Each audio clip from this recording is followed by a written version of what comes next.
Baik, silakan ya. Mohon didengarkan hadirin ya. Jadi demikian kami putuskan Habib ya. Kenapa berbeda? Oleh karena Habib sempat ada pembantaran selama 1 bulan ketika di rumah sakit. Sehingga mudah-mudahan dengan putusan yang kami ucapkan ini, ya. Kenapa? Ya, sebagai peringatan ya bahwa di dalam menjalankan tausiah ceramah Habib supaya lebih elegan lagi. Mohon sekiranya yang bisa menjadi persoalan dalam ceramah itu dibicarakan dengan tim kuasa hukum. Saya yakin kalau semua apa yang disampaikan oleh Habib dalam ceramahnya nanti ya disaring oleh tim kuasa hukum, insya Allah tidak akan menimbulkan persoalan. Ya. Demikian putusan yang dapat kami ucapkan, begitu ya, yang kami jatuhkan bahwa putusan tersebut bersandar kepada fakta hukum yang sebenarnya.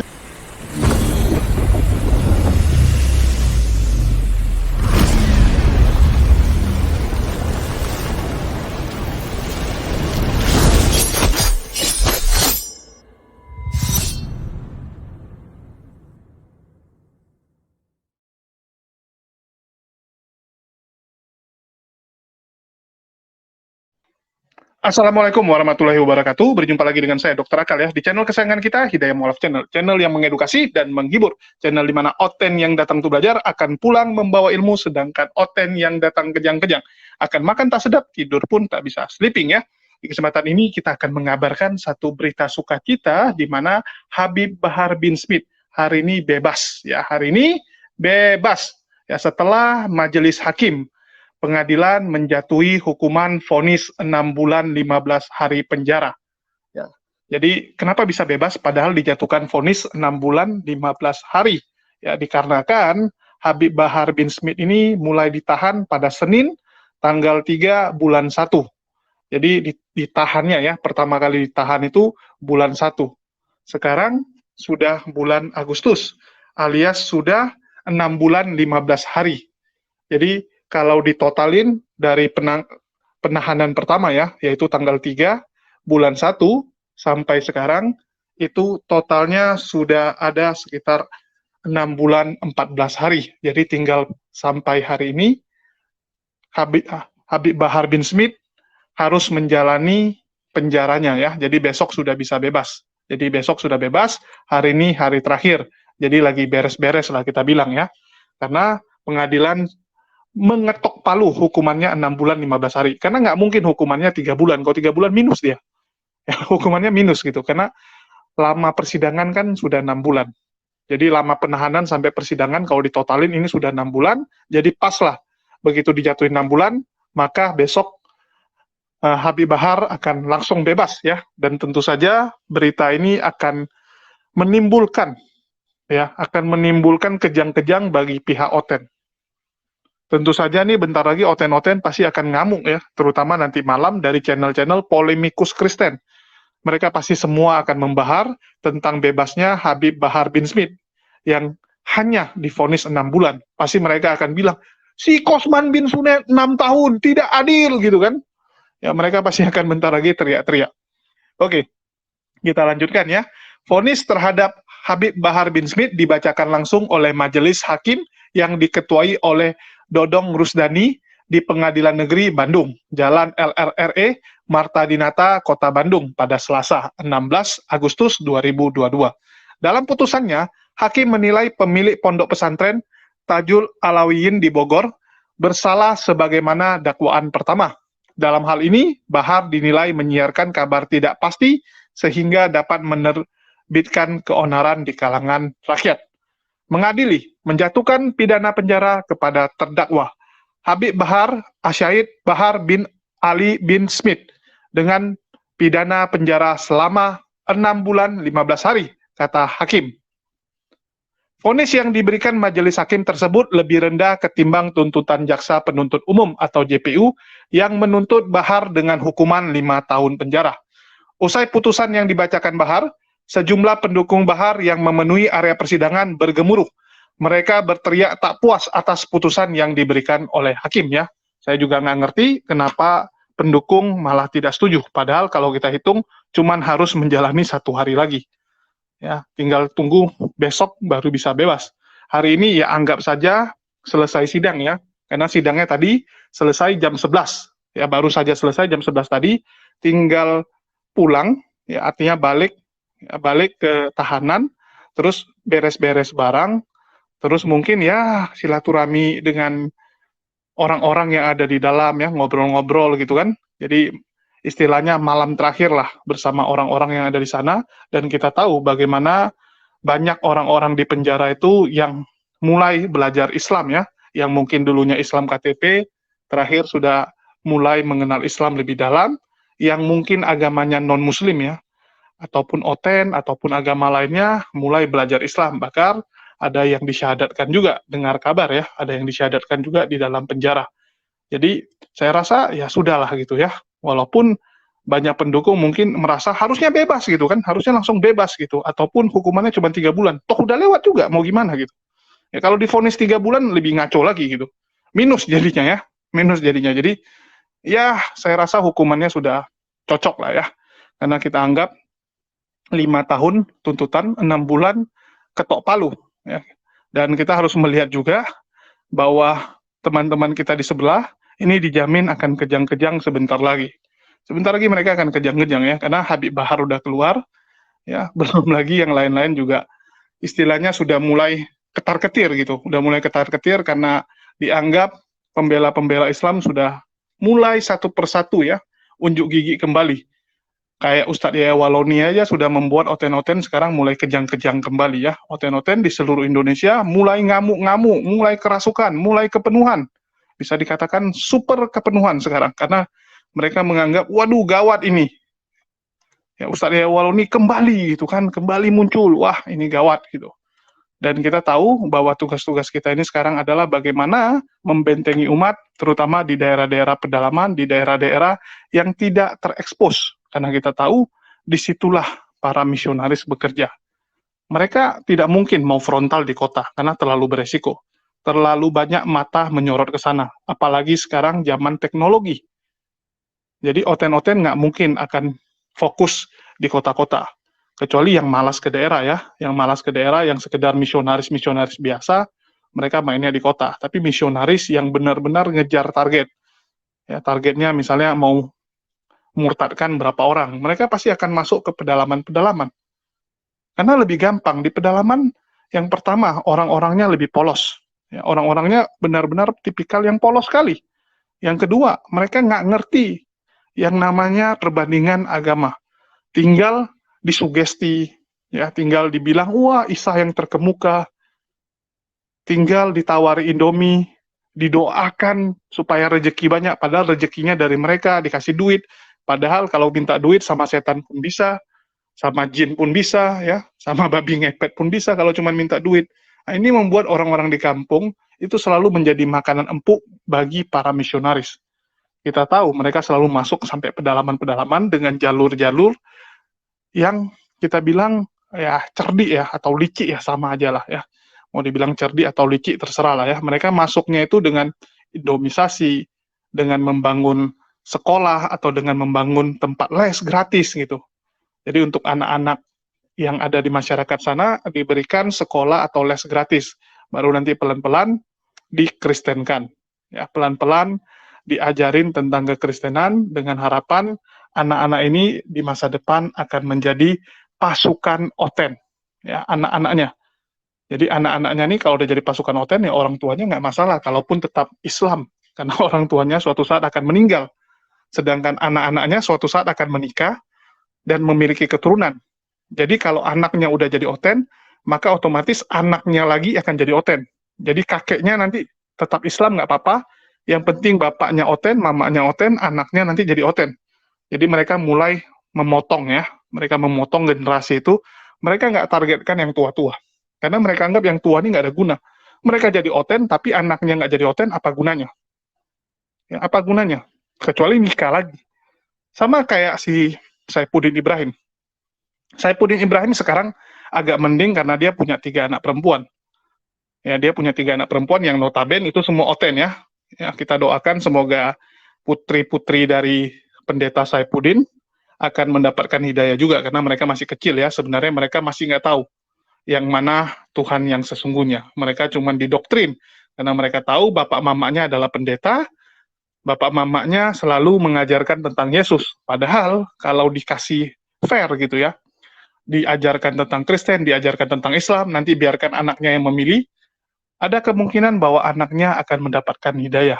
Ya, kita doakan semoga putri-putri dari Saifuddin Ibrahim ya bisa belajar Islam dari abang-abangnya.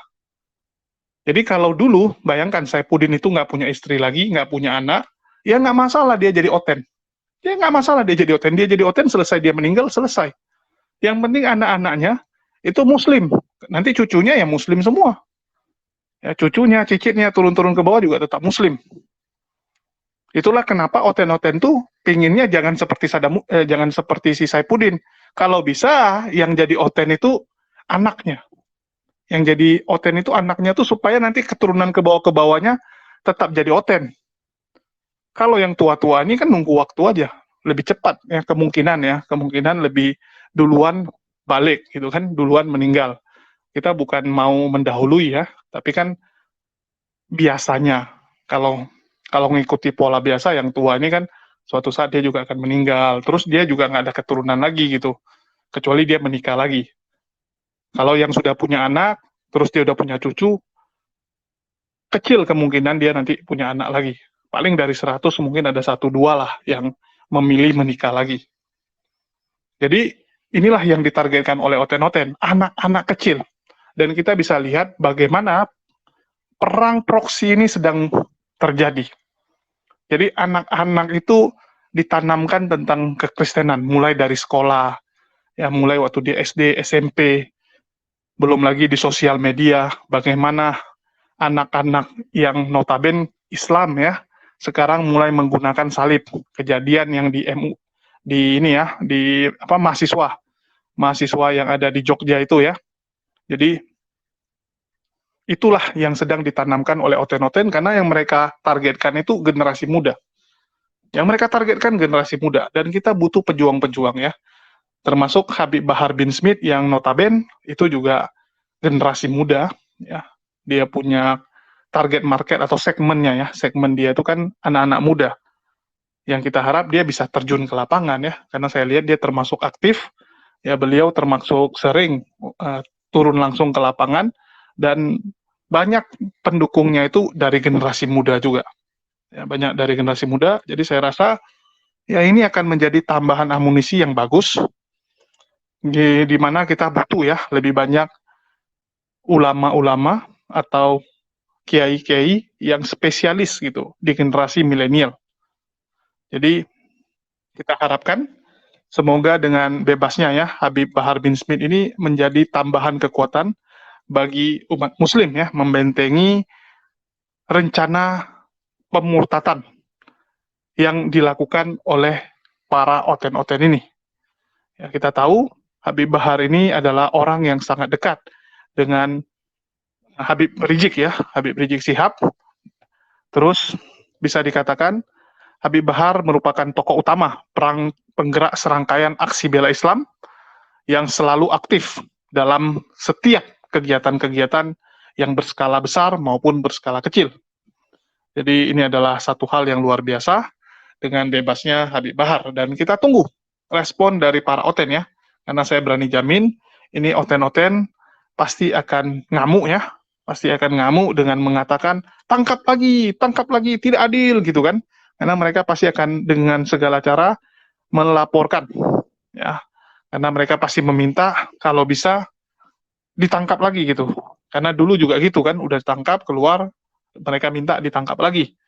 Jadi ya seperti itu saja yang bisa dilakukan oleh para oten-oten, karena mereka tahu mereka tuh istilahnya harus menyingkirkan penjaga-penjaga Islamnya dulu.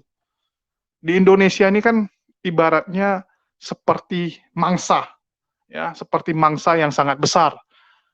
Di Indonesia 87% umat Muslim, 87, 200-an juta orang. Bayangkan 200-an juta orang yang bisa mereka targetkan. Jadi kalau mau ditargetkan 200 juta ini ya tentu saja penjaga-penjaganya harus dihilangkan dulu. Ya, penjaga-penjaganya ini yang harus ditidurin dulu, sama kayak orang mau curi ternak gitu kan. Ya, bagaimana supaya bisa curi ternak? Ya, penjaga-penjaganya dimatikan, CCTV-nya dihancurin. Ya, kalau ada satpam-satpamnya dihancurin, dibunuh satpamnya, atau dipenjara, disekap satpamnya, agar mereka bisa mengambil ternak-ternak yang ada di situ gitu ya. Walaupun umat muslim ya, kita bukan ternak, karena yang ternak itu mereka bilang domba, tapi maksudnya mengambil jiwa-jiwa ataupun ya bisa mengubah keyakinan anak-anak generasi muda yang di Islam. Nah, inilah yang mereka targetkan. Bagaimana mereka merayu generasi muda dengan pemahaman liberal, ya, pemahaman sekuler, pemahaman bebas gitu kan. Itulah kenapa zaman sekarang anak-anak muda itu begitu menggampangkan agama ini. Pacaran beda agama pun sudah dilegalkan ya di Surabaya, sudah dilegalkan, boleh menikah beda agama. Terus yang kedua, mereka juga masuk ke musik-musik gitu kan, ke musik-musik, terus makanan, dengan mengatakan, ya sama aja, kalian nggak makan babi tapi kalian minum alkohol. Ada anak-anak muda Islam yang sering kita lihat ya, masih mengkonsumsi alkohol. Jadi dia bilang ya sama aja dosanya alkohol sama babi. Ya ada sekalian makan babi juga. Dan ini sedang terus terjadi.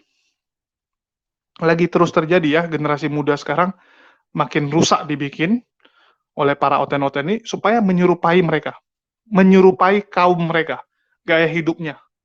Gaya hidup generasi muda Islam ini dibikin harus mirip dengan gaya hidup dari para oten-oten. Biar mereka lebih nyaman. Biar mereka terbiasa dengan gaya hidup oten. Dan maka kalian otomatis akan menjadi oten di kemudian hari. Ya, inilah yang sedang terjadi ya. Jadi saya kembali, semoga dengan bebasnya Habib Bahar bin Smith ini bisa menjadi ya tambahan amunisi untuk membentengi rencana pemurtatan yang terus dilakukan oleh para misionaris. Karena kita butuh orang-orang yang bisa menjaga ya, generasi muda kita, generasi milenial ini, agar Islamnya tetap Islam yang benar ya, Islam yang kafah, jangan sampai gampang dirasuki oleh pemahaman-pemahaman oten ini. Ya, mungkin dari saya itu saja. Bagi teman-teman, silakan tulis pendapat kalian seberapa kejam oten-oten menanggapi ya berita bebasnya Habib Bahar bin Smith ini. Silakan kalian tulis pendapat kalian di kolom komentar. Makasih buat teman-teman semua. Di akhir kata saya ucapkan wassalamualaikum warahmatullahi wabarakatuh. Sampai jumpa di lain kesempatan.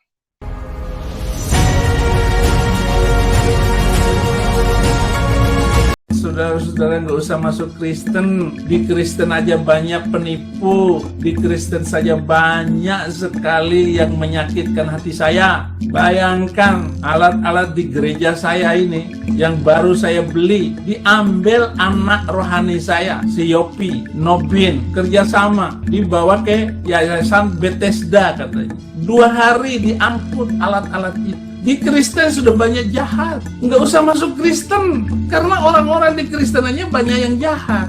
Mau jadi pelayan Tuhan dengan menipu gurunya ditipu. Itu di Kristen. Coba diperbaiki di Yayasan Bethesda itu. Bu Desra, kamu sebagai ketua umumnya yayasan itu. Kalau nggak bisa perbaiki, nggak usah melayani. Nggak usah sombong. Nggak usah bawa-bawa nama Saifuddin Ibrahim. Biar tahu semuanya. Saya nggak suka pelayan busuk di dalam gereja. Dasar otak narkoba.